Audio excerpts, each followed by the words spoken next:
the curfew will be strictly implemented all throughout the country. Now, I will decide whether I will impose the 1 o'clock liquor ban also for everybody.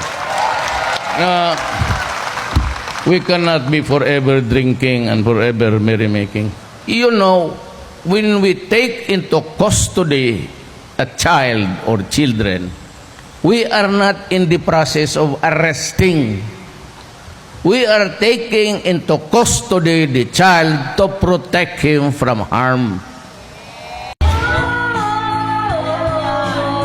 Kantahang walang humpay, pamorningang inuman at mga minor de edad na pag-alagala sa 10 oras ng gabi. Ilan lang ito sa gustong solusyonan ni Presumptive President Mayor Rodrigo Duterte. Sa conference kahapon, sinabi ni Duterte na magpapatupad siya ng curfew para sa mga minor de edad. Bawal na sila sa mga lansangan pagsapit ng alas 10 ng gabi hanggang alas 6 ng umaga. Maliban na lang kung may kasamang magulang o nakatatanda sa kanila. At kapag may lumabag, Arrest the parents instead. The barangay captain should direct the police where the parents live.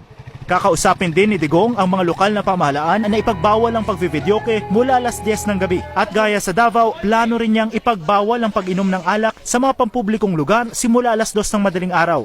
Mayroon kang the whole day, magbili ka ng isang truck na beer. Dalhin mo sa bahay mo doon, inumin mo lahat. You go home if you want to drink until kingdom come. May mga natuwa sa gustong mangyari ni Duterte.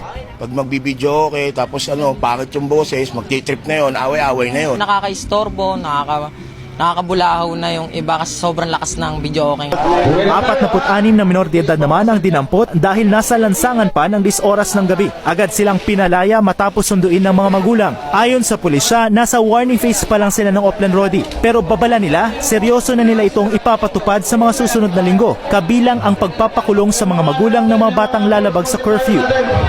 Sa Caloocan, mahigit 100 polis ang naggalugat. Sa 6 na pong nahuli, 16 ay mga minor de edad na nasa computer shop. Isang 17 anyos na binatilyo ang nahuli pang gumagamit ng hinihinalang marijuana kasama ang 2 kaibigan. Sa barangay 176, higit 70 kabataan naman, kabilang ang 24 na minor de edad ang dinampot ng mga tauhan ng barangay. Arestado rin ang 4 na hinihinalang tulak ng droga sa barangay 188. Nakuha sa mga sospek ang 26 na sachet ng hinihinalang shabu.